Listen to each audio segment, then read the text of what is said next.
درندہ اگرچہ مجھے نظر نہیں آ رہا تھا، تاہم یقین کامل تھا کہ وہ آس پاس ہی کسی جھاڑی میں دبکا ہوا میری نقل و حرکت کا گہرا مشاہدہ کر رہا ہے اور غالباً اس انتظار میں ہے کہ جو ہی مجھے غافل پائے اپنا وار کرے۔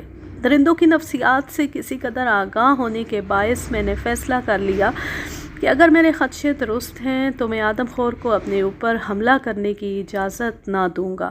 ایسے نازک مواقع پر بہرحال سب سے ضروری کام یہ ہوتا ہے کہ آدمی اپنے ہوش و حواس خطا نہ ہونے دے۔ درندے کی کوشش یہی رہتی ہے کہ اس کا شکار حواس باختہ ہو کر الٹی سیدھی حرکتیں کرے اور آخرکار اتنا بے بس ہو کہ موذی جانور کے سامنے اس کی کوئی پیش نہ جائے اور یوں اس کے منہ کا نوالا بن سکے۔ مجھے آہستہ آہستہ یقین ہو گیا کہ درندہ میرے آگے پیچھے دائیں بائیں کہیں نہ کہیں ضرور موجود ہے۔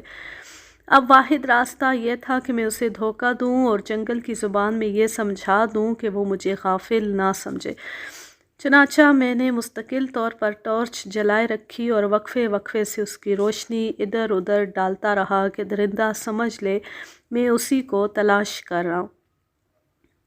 حقیقت بھی یہی تھی کہ جب تک ٹارچ جلتی رہتی درندے کو مجھ پر حملہ کرنے کی جرأت نہ ہوتی، لیکن اندھیرا ہوتی وہ مجھ پر آن پڑتا اور وہ یقیناً اس کا منتظر تھا۔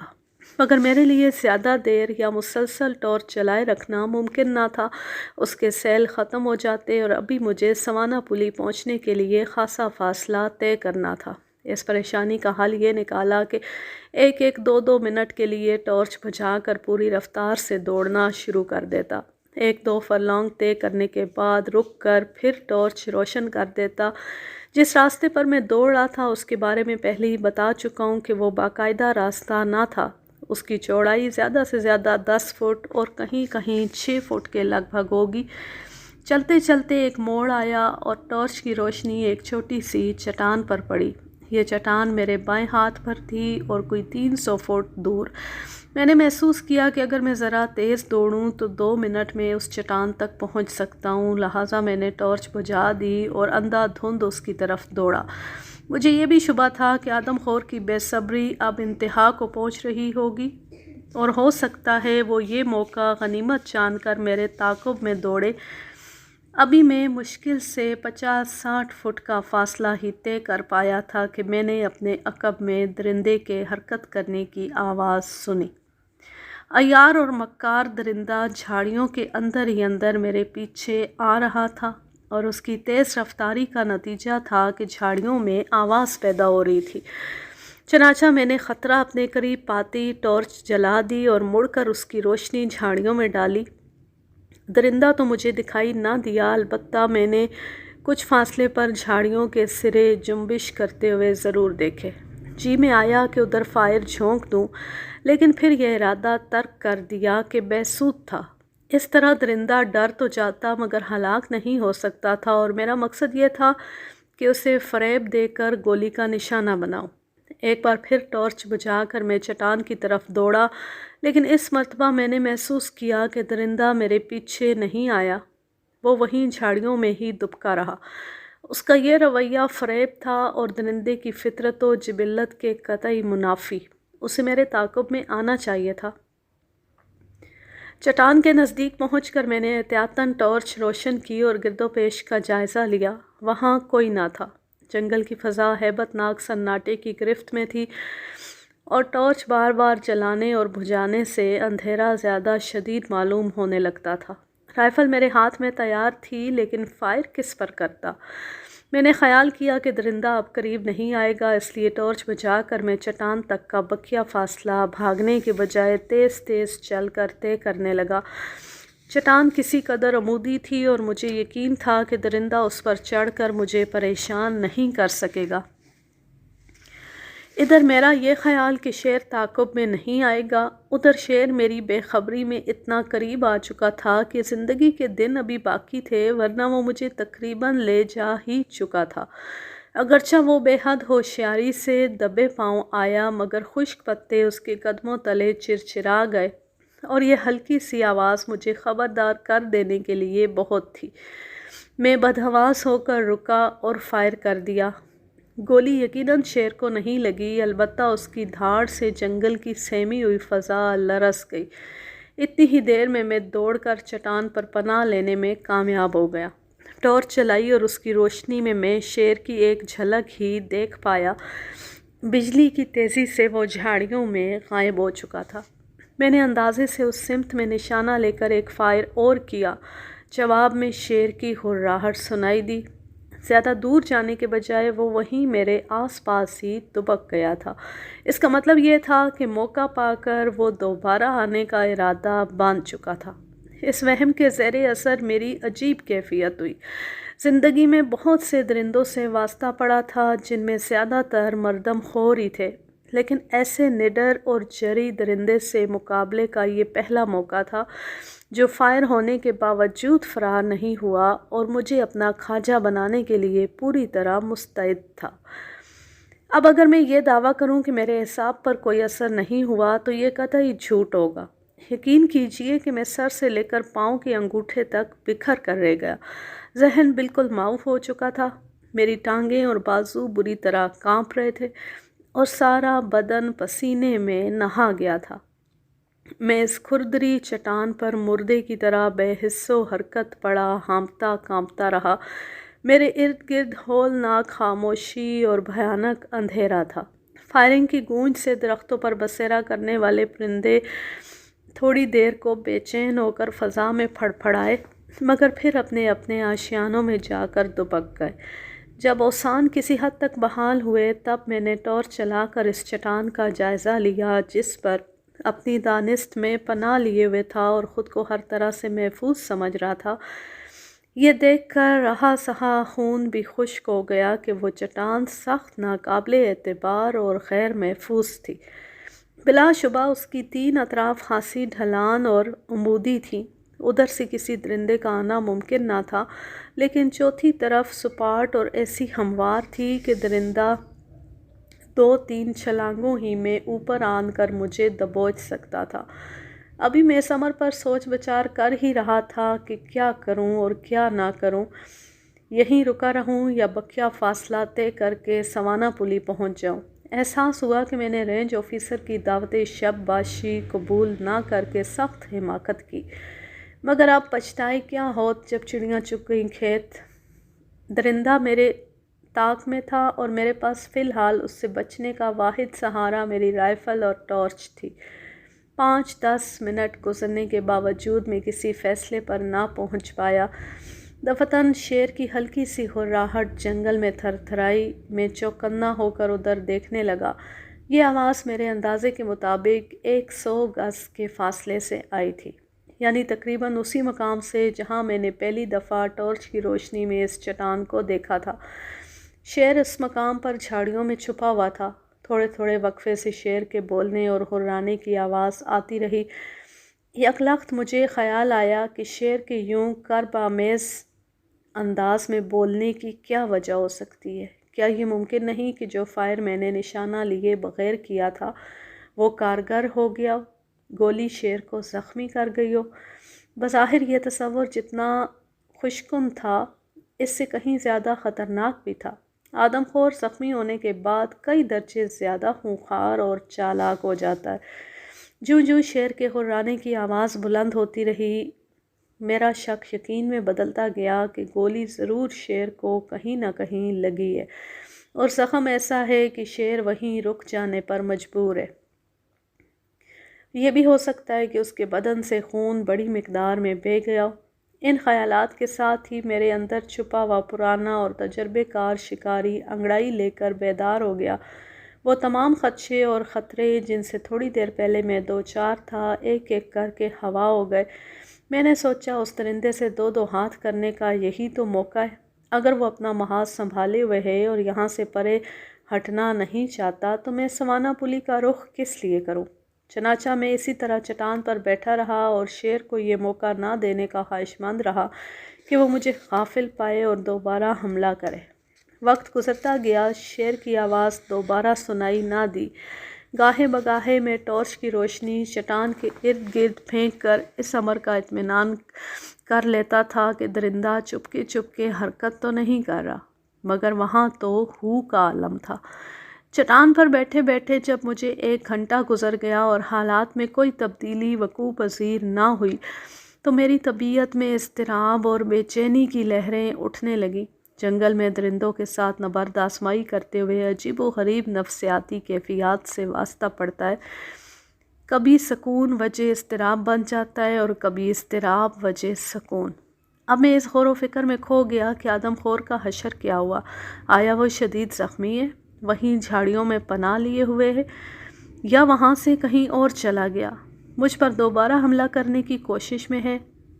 کہیں مر تو نہیں گیا؟ سینکڑوں سوالات ذہن میں کل بلانے لگے۔ آدم خور کی دہشت کا حال بھی یہ تھا کہ چٹان سے اتر کر جھاڑیوں کی طرف جانے کے تصور ہی سے سخت وحشت ہو رہی تھی۔ بہرحال انتظار کے سوا اور کوئی راستہ نہ تھا۔ ہو سکتا ہے ادھر درندہ بھی وہی باتیں سوچ رہا ہو، وہ جو کسی نے کہا ہے نیند ایسی بری بلا ہے کہ سولی پر بھی آ جاتی ہے۔ آپ یقین کیجئے، کہاں تو یہ عالم کہ آدم خور اور میرے درمیان 300 فٹ کا فاصلہ حائل تھا اور وہ کسی بھی لمحے مجھے آن دبوچتا، اور کہاں یہ کیفیت کہ نہ جانے کس وقت میں دنیا و مافیا سے بے خبر ہو کر نیند کی آغوش میں چلا گیا، اور آنکھ اس وقت ایک جھٹکے سے کھلی جب کانوں میں جنگلی مرغوں کی آذانیں دینے کی آواز آئی۔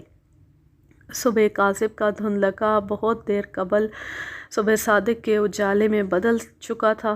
جنگل کی فضا نرم اور لطیف ہو رہی تھی۔ میں نے انگڑائی لے کر 3-4 لمبے لمبے سانس کھینچے تاکہ تازہ آکسیجن پھیپھڑوں میں داخل ہو جائے۔ اس کے بعد میں نے رائفل اٹھائی اور چٹان سے اترا۔ جی میں آیا کہ ذرا آدم خور کا حال احوال معلوم کرتا چلوں، لیکن پھر یہ ارادہ ترک کر دیا۔ آدم خور کہیں بھاگا تو نہیں جا رہا تھا، تھکن دور کرنا ضروری تھا۔ چنانچہ میں لمبے لمبے ڈگ بھرتا سوانہ پلی کی طرف روانہ ہو گیا۔ اس وقت بھی میں وقفے وقفے سے اپنے عقب میں نگاہ ڈالتا جاتا تھا۔ آدم خور کا کوئی بھروسہ نہیں ہوتا کہ کس وقت نمودار ہو جائے، اور ایسا آدم خور جو جھلایا ہوا ہو یا زخمی بھی ہو انتہائی خطرناک اور باولا ہوتا ہے۔ بہرکیف میں بخیر و عافیت سوانہ پلی پہنچ گیا۔ جاتے ہی چائے پی کے سر میں سخت درد ہو رہا تھا۔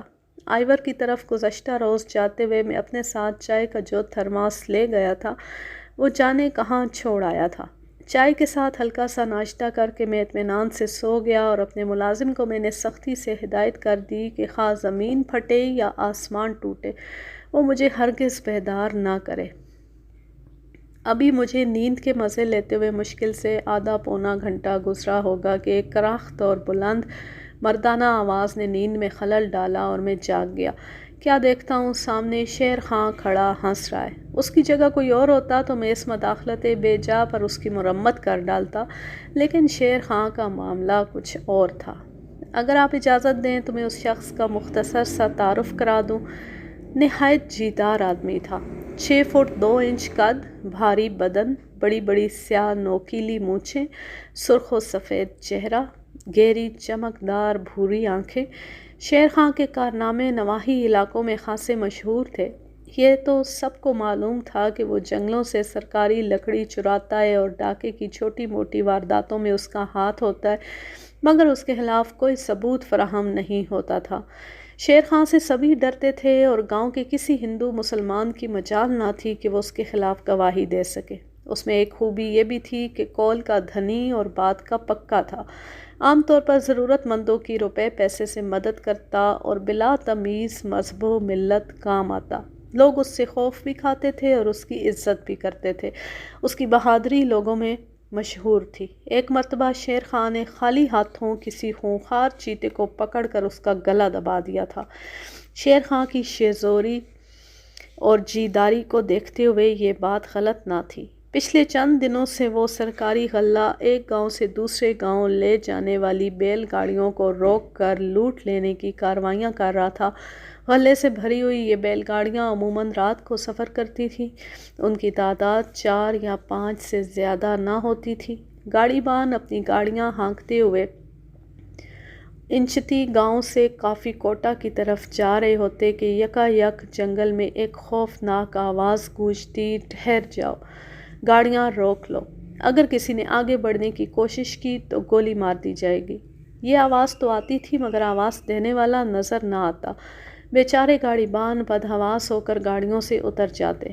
دوسرا حکم انہیں اسی پراسرار آواز میں ملتا کہ گاڑیاں چھوڑ کر جدھر سے آئے ہو اسی طرف کو بھاگ جاؤ، 1 گھنٹے بعد واپس آ کر گاڑیاں سنبھال لینا۔ یہ غریب اس نادر شاہی حکم کی بھی تعمیل کرتے اور گاڑیاں چھوڑ کر بھاگ جاتے۔ 1 گھنٹے بعد لرزتے کانپتے واپس آتے تو غلے کی نصف بوریاں غائب ہوتی۔ شروع میں تو گاڑی بانوں نے ایسی وارداتوں کی کوئی خبر ہی نہ دی، لیکن جب وارداتیں روزمرہ کا حصہ بن گئیں اور غلے کی بوریاں چرانے کا الزام خود ان بیچاروں پر دھرا جانے لگا، تب مجبور ہو کر انہوں نے اعلیٰ حکام کو سارا قصہ سنایا۔ پولیس اپنے طور پر تحقیقات کرتی رہی مگر کوئی مثبت نتیجہ نہ نکلا۔ ایک رات تو ایسا بھی ہوا کہ پولیس کے 2-3 سپاہی اور پستول سے مسلح تھانے دار صاحب جنگل میں اس راستے پر چھپ گئے جہاں گاڑی بانوں کے کہنے کے مطابق وہ پراسرار آواز انہیں حکم دیا کرتی تھی۔ اس رات احکام تو نہیں دیے گئے، البتہ قریب ہی سے شیر کے دھاڑنے کی آواز ضرور بلند ہوئی۔ یہ آواز سنتے ہی پولیس والے سر پر پاؤں رکھ کر بھاگے اور انہوں نے اس کے بعد جنگل کے اندر گھسنے کی جرأت نہ کی۔ بعد میں شیر خان نے بتایا کہ شیر کی آواز نکال کر پولیس والوں کو سرپٹ بھگانے والا وہی تھا۔ میں نے جب اس سے پوچھا کہ غلے کی بوریاں کون چراتا ہے تو اس کے جواب میں شیر خان نے معصوم بن کر کہا، مجھے کچھ خبر نہیں، یہ ضرور کسی بدماش کی حرکت ہے۔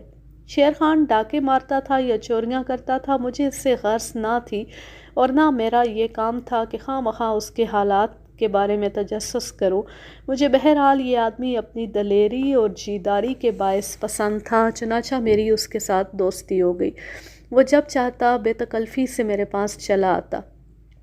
1-2 مرتبہ وہ اصرار کر کے مجھے اپنے چھوٹے سے گھر میں بھی لے گیا اور چائے پلائی۔ معلوم ہوا شیر خان کی 3 بیویاں ہیں اور ان تینوں سے اس کے بچوں کی تعداد 1 درجن سے زائد ہے۔ ظاہر ہے گھر کے 15-16 افراد کا پیٹ معمولی محنت مزدوری کے ذریعے نہیں بھرا جا سکتا۔ بظاہر شیر خان جنگل اور مزدوروں کے ساتھ مل کر اجرت پر لکڑی کاٹنے کا کام کرتا تھا، لیکن پس پردہ وہ اپنا رزق بجبر حاصل کرنے کا قائل تھا۔ میں نے حیرت سے یہ بھی سنا کہ کثیر العیال ہونے کے باوجود شیر خان نے 4تھی شادی بھی کر لی۔ اب اس کی 4 بیویاں ایک ہی گھر میں رہتی تھیں اور ان میں سوکھنوں والی کوئی بات نہ تھی۔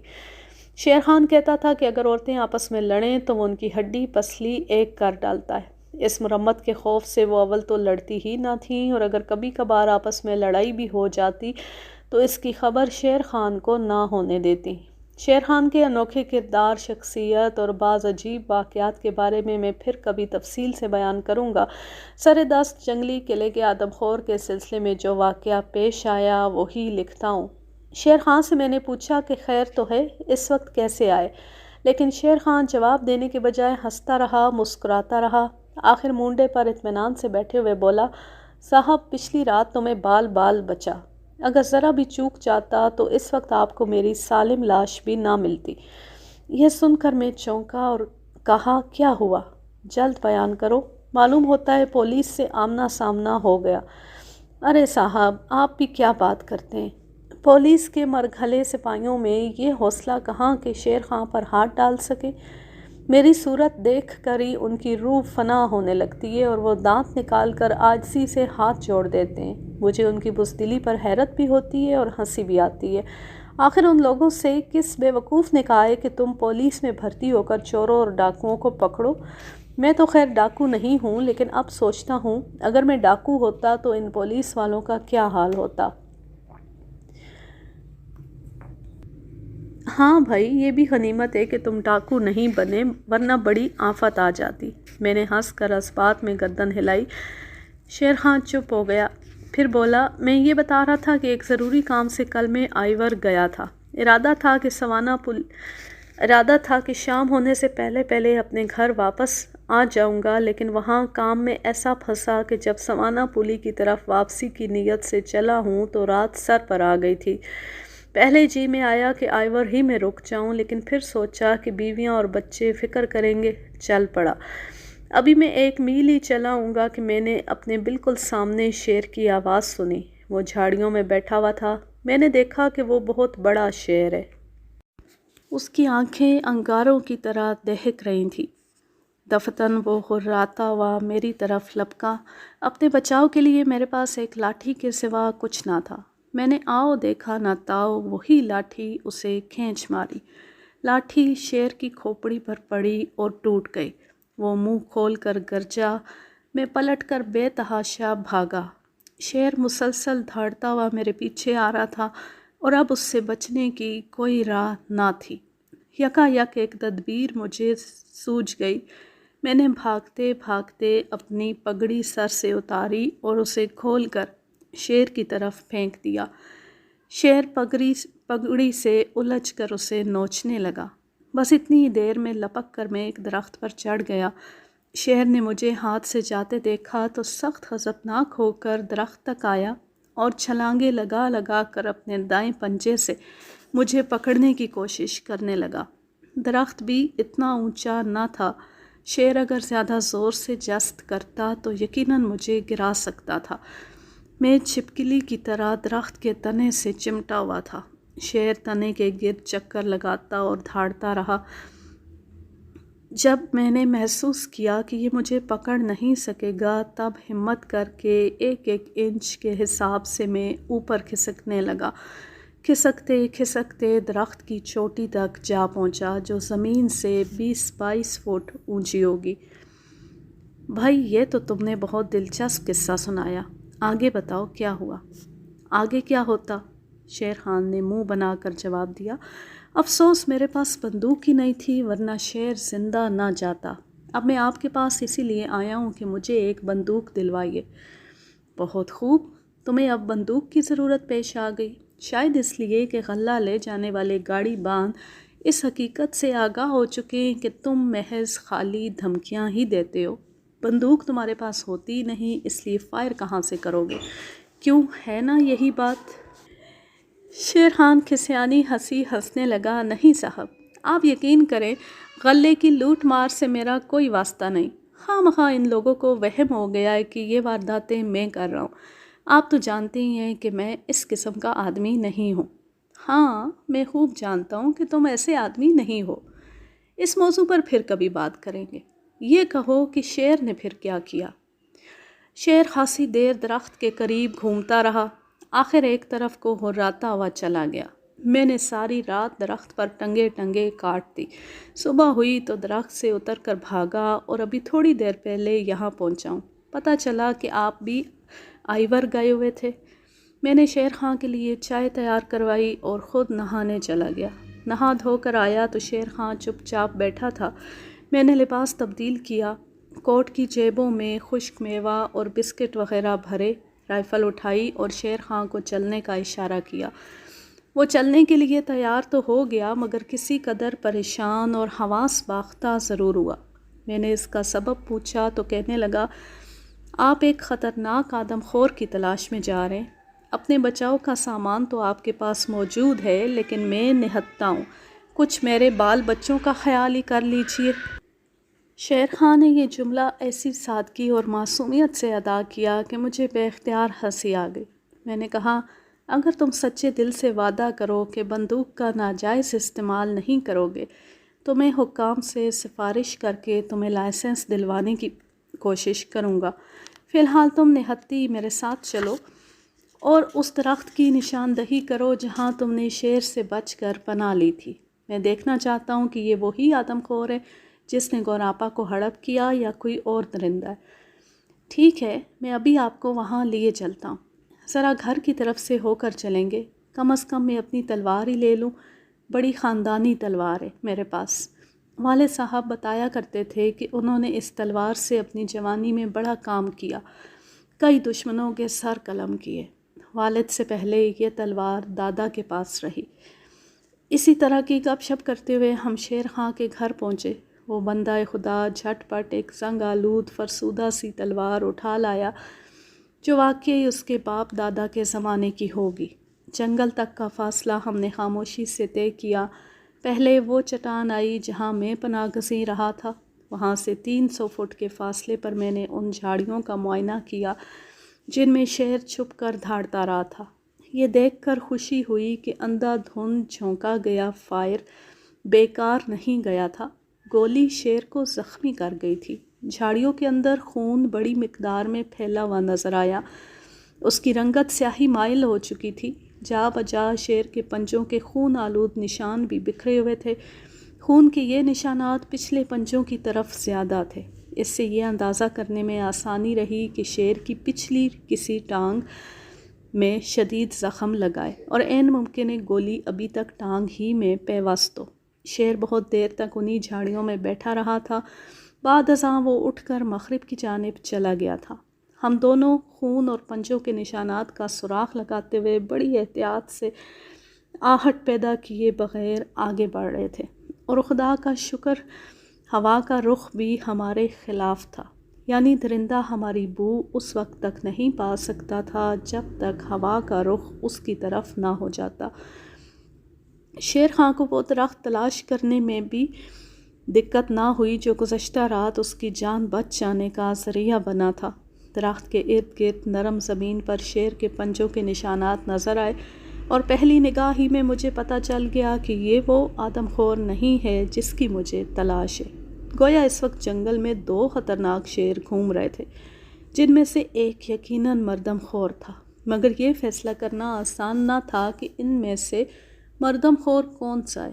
ہو سکتا تھا کہ مردم خور درندہ وہ ہو جس نے شیر خان پر حملہ کیا تھا، اور یہ بھی ممکن تھا کہ مردم خور وہ ہو جس پر پچھلی رات میں نے گولیاں چلائی۔ میں آگے آگے چل رہا تھا اور رائفل میرے ہاتھوں میں تھی۔ شیر خان اپنی کند اور خاندانی تلوار کسی جلاد کی طرح سنبھالے میرے پیچھے پیچھے آ رہا تھا۔ پتا بھی کھڑکتا تو ہم چونک اٹھتے۔ یکا یک ایک جھاڑی میں ہلچل سی ہوئی۔ شیر خان الٹے قدموں بھاگا۔ اس کی اس حرکت سے میرے اوسان بھی خطا ہو گئے، لیکن دوسرے ہی لمحے ایک جنگلی خرگوش جھاڑیوں سے نکل کر بھاگا اور آنن فانن نظروں سے اوجھل ہو گیا۔ میری جان میں جان آئی۔ شیر خان نے خرگوش کو گالی دی اور ایک بار پھر ہم دونوں زخمی درندے کا سراغ لگانے میں مصروف ہو گئے۔ زخمی شیر 50-50 60-60 فٹ دور چل کر رکا تھا۔ مختلف مقامات پر اس کے بدن سے گرے ہوئے خون نے اس کی تصدیق کر دی تھی کہ شیر کے بدن سے خون بڑی مقدار میں خارج ہو چکا ہے۔ اس کا مطلب یہ تھا کہ گولی ٹانگ کے بجائے اس کے پیٹ میں لگی ہے۔ جن جن جھاڑیوں کے اندر اس نے پڑاؤ کیا تھا وہاں شاخیں بری طرح کچلی ہوئی تھیں، اور درندے نے سخت کرب و اذیت سے لاچار ہوتے ہوئے اپنے پنجوں سے نرم زمین ادھیڑ ڈالی تھی۔ ایک گھنی جھاڑی کے اندر خون اتنی بڑی مقدار میں پڑا دکھائی دیا کہ میں حیران و ششدر رہ گیا۔ یہ معلوم ہوتا تھا خشک زمین پر کسی نے سیاہی مائل سرخ قالین بچھا دیا ہے۔ تعجب اس پر بھی تھا کہ اتنا خون بہہ جانے کے باوجود بھی درندہ ابھی زندہ ہے۔ میں نے خون کے اس قالین کو انگلی سے چھوا۔ اوپر سے خشک اور جمنے کے باوجود اندر سے خون گاڑھا اور چکنا تھا۔ اس میں عجیب سی بدبو اٹھ رہی تھی۔ خون کے اس چھڑکاؤ سے یہ اندازہ کرنا دشوار نہ تھا کہ کسی نامعلوم سبب سے درندے کا زخم خاصا کھل گیا ہے۔ بہرحال اسی گرے ہوئے خون کے پیچھے پیچھے ہم دونوں آگے بڑھتے رہے۔ میں نے شیر خان کو اشارے سے سمجھا دیا تھا کہ وہ بات چیت قطعی نہ کرے۔ کچھ فاصلہ طے کرنے کے بعد میں نے اس کو اپنے آگے آگے چلنے کا حکم دیا۔ مجھے اچانک احساس ہوا کہ اس کا پیچھے رہنا مہلک ثابت ہو سکتا ہے۔ زخمی درندے عام طور پر جھاڑیوں میں چھپ جاتے ہیں اور دشمن پر ہمیشہ عقب سے حملہ کرتے ہیں۔ اگر آدم خور بھی ایسا کرتا تو یقیناً اس کے حملے کی زد میں شیر خان آتا۔ چنانچہ میں رائفل تانے ہوئے پیچھے ہو گیا اور شیر خان تلوار اٹھائے آگے آگے۔ ایک اور مقام پر درندہ کچھ دیر سستانے کے لیے رکا تھا۔ میں نے دیکھا کہ ارد گرد کی خشک گھاس اس کے خون سے رنگین ہے۔ غالباً اس جگہ درندہ شدت کرب و اذیت کے باعث گھاس پر لوٹا بھی تھا۔ ابھی ہم اس گھاس کا معائنہ کر ہی رہے تھے کہ ہمارے سامنے کوئی 15-20 فٹ کے فاصلے پر کھڑی ہوئی قد آدم جھاڑیوں میں کچھ ہلچل سی ہوئی۔ میں نے شیر خان کے شانے پر ہاتھ رکھ کر اسے خبردار رہنے کا اشارہ کیا اور نگاہیں ان جھاڑیوں پر جما دیں۔ تھوڑی تھوڑی دیر بعد جھاڑیوں کی ٹہنیاں اور پتے حرکت کرتے تھے، لیکن بغور دیکھنے کے باوجود ان کے اندر درندہ نظر نہیں آ رہا تھا۔ ہم 5 منٹ تک چپ چاپ وہاں کھڑے رہے۔ مجھے یقین ہو چکا تھا کہ زخمی درندہ انہی جھاڑیوں کے اندر موجود ہے اور وہ بھی ہم پر نگاہ جمائے ہوئے ہے، لیکن حیرت تھی کہ اگر وہ ہمیں دیکھ چکا ہے تو اسے اپنی فطرت کے مطابق غرانا یا دھاڑنا چاہیے، مگر وہاں مکمل سکوت تھا۔ مزید 5-7 منٹ انتظار کرنے کے بعد میں نے شیر خان کو آگے بڑھنے کا اشارہ کیا۔ خیال آیا شاید درندے میں اب غرانے کی سکت بھی باقی نہیں رہی، اور یہ بھی ممکن ہے وہ مر چکا ہو۔ دبے پاؤں بے حد احتیاط سے کوئی آہٹ پیدا کیے بغیر ہم دونوں آگے چلے، آخر ان جھاڑیوں کے بالکل نزدیک پہنچ گئے جن کے بارے میں شبہ تھا کہ شیر ان میں چھپا ہوا ہے، لیکن درندہ وہاں نہیں تھا۔ البتہ بائیں جانب خون کے نشانات ضرور دکھائی دے رہے تھے۔ اس کا مطلب یہ تھا کہ درندہ ان جھاڑیوں کے پاس سے گزر کر بائیں طرف چلا گیا تھا۔ اس کے بائیں جانب مڑنے کی وجہ بھی فوراً ہی سمجھ آ گئی۔ ادھر ایک چھوٹی سی سرسبز پہاڑی کے دامن میں ندیاں بہتی تھی۔ جنگل کے تقریباً سبھی جانور اس ندیاں پر اپنی اپنی پیاس بجھانے آتے تھے۔ زخمی آدم خور نے بھی ادھر کا رخ کیا تھا۔ میں جس وقت کا ذکر کر رہا ہوں ان دنوں گرمی کا موسم تھا اور ندیاں ایسے موسم میں اکثر خشک ہی رہتی تھی۔ کناروں پر پانی نہیں ملتا تھا بلکہ درمیان میں جمع رہتا تھا۔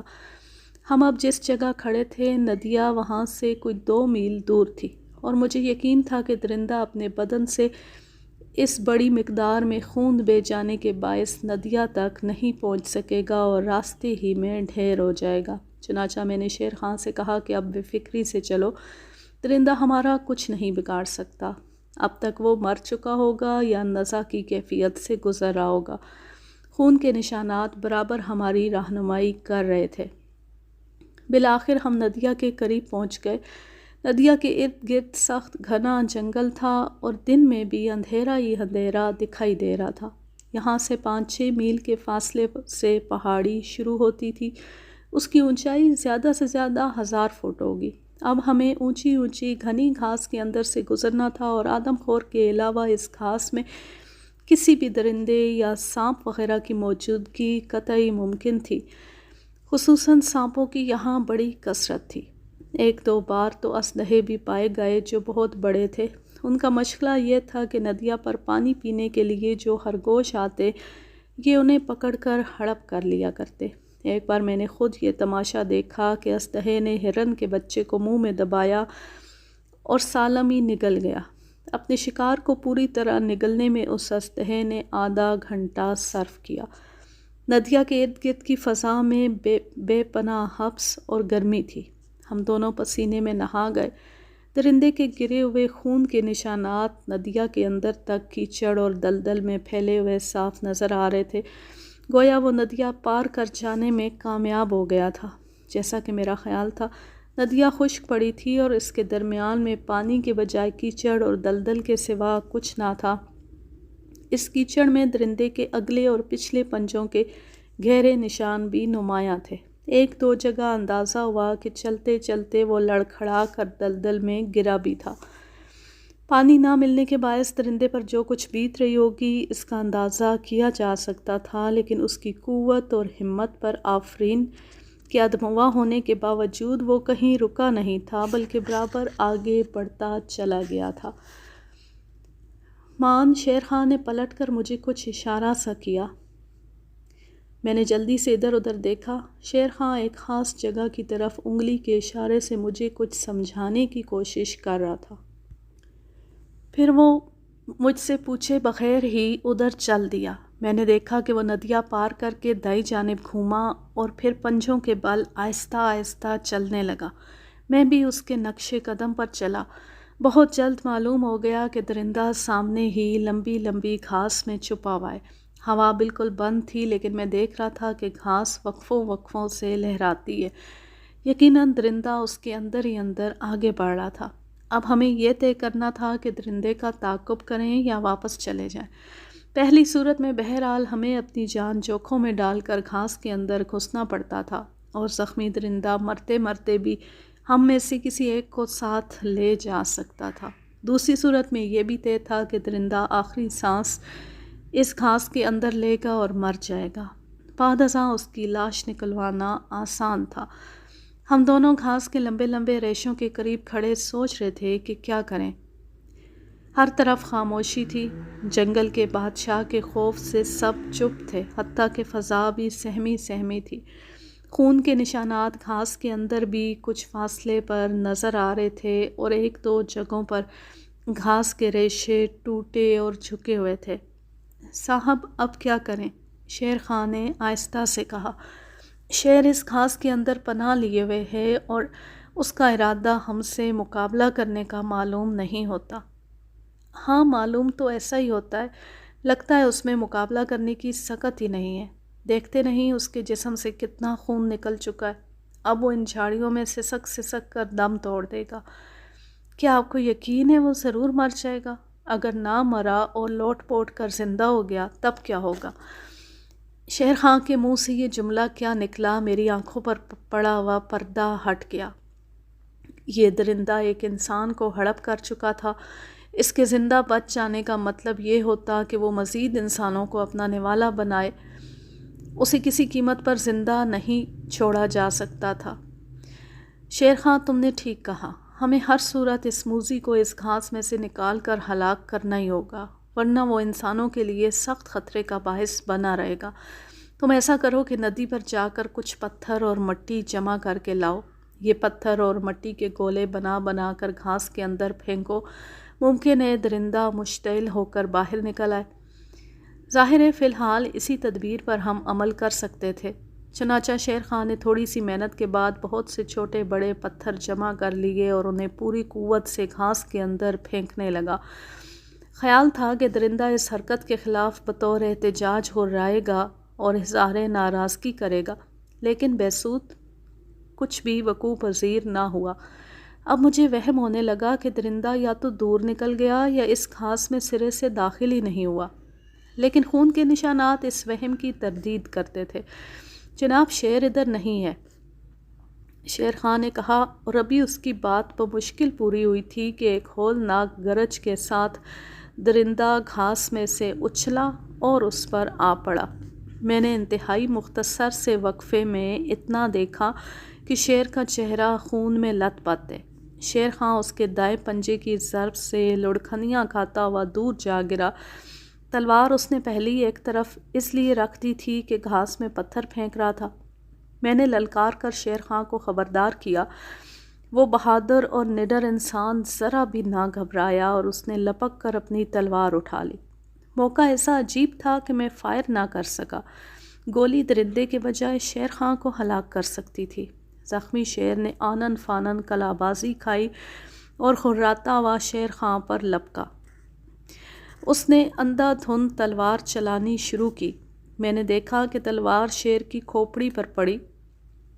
ضرب ایسی شدید تھی کہ شیر الٹ کر گرا، لیکن فوراً ہی اٹھا اور اس نے تڑپ کر شیر خان کی ایک ٹانگ اپنے جبڑے میں دبا لی۔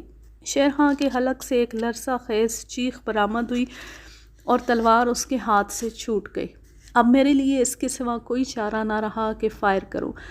چنانچہ میں نے درندے کی کھوپڑی کا نشانہ لیا اور لبلبی دبا دی۔ فائر کے دھماکے سے گرد و پیش کی فضا گونج اٹھی۔ گولی شیر کے دماغ میں لگی۔ میں نے دوسرا فائر کیا، یہ بھی نشانے پر بیٹھا۔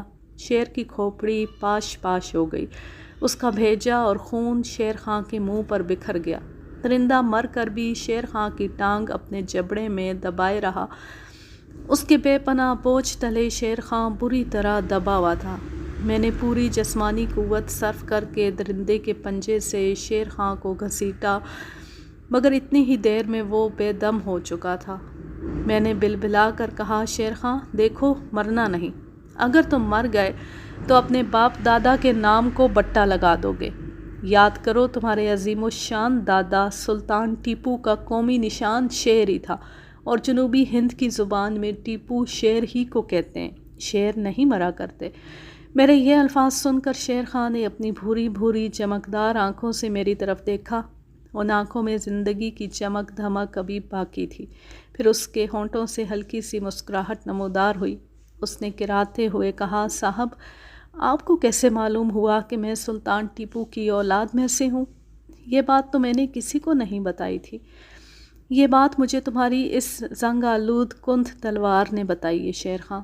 اس کے دستے پر سلطان ٹیپو کا شاہی نشان کندہ ہے۔ اس کے علاوہ تمہاری شکل و شباہت بھی ٹیپو سلطان سے خاصی ملتی جلتی ہے، اور میں نے کہیں سنا تھا کہ آئیور کے قریب ٹیپو سلطان کی اولاد میں سے ایک شخص موجود ہے، اور جب میں نے تمہارے کارنامے دیکھے تو یقین ہو گیا کہ یہ شخص شیر خان کے علاوہ اور کوئی نہیں ہو سکتا۔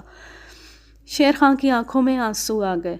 آپ صحیح کہتے ہیں صاحب، لیکن وعدہ کریں کہ یہ بات کسی اور کو نہیں بتائیں گے۔ لوگ سنیں گے تو کیا کہیں گے کہ سلطان ٹیپو کی اولاد اب اتنی ناکارہ ہو چکی ہے؟ لوگ سنیں گے تو کیا کہیں گے کہ سلطان ٹیپو کی اولاد اب اتنی ناکارہ ہو چکی ہے کہ تلوار سے ایک شیر بھی نہیں مار سکتی۔ میں نے بے اختیار شیر خان کو گلے لگایا۔ اس کے بعد ہم دونوں آدم خور کی لاش وہیں چھوڑ کر سیوانہ پلی کی طرف روانہ ہوئے۔ ابھی بھی اپنے ڈرائنگ روم میں جب بھی اس آدم خور کی بھس بھری کھال کو دیکھتا ہوں تو شیر خان یاد آ جاتا ہے۔ میں ریٹائرڈ زندگی گزار رہا ہوں اور شیر خان وہیں جنوبی ہند کے جنگلوں میں رہ رہا ہے۔ فرق صرف اتنا ہے کہ اب وہ تلوار سے شیر کو نہیں مارتا، اس کے پاس کئی قیمتی رائفلیں اور بندوقیں ہیں، اور وہ خاصی بڑی زمین کا بلا شرکت غیر مالک ہے، وہ زمین جس پر کبھی اس کے آباء و اجداد حکمران تھے۔ اس کہانی کا ماخذ ہے اردو ڈائجسٹ، مارچ سن 1984۔ اب میں لیتی ہوں آپ سے اجازت۔ جہاں رہیں خوش رہیں، شاد و آباد رہیں، ہنستے مسکراتے رہیں۔ اللہ حافظ، اللہ نگہبان۔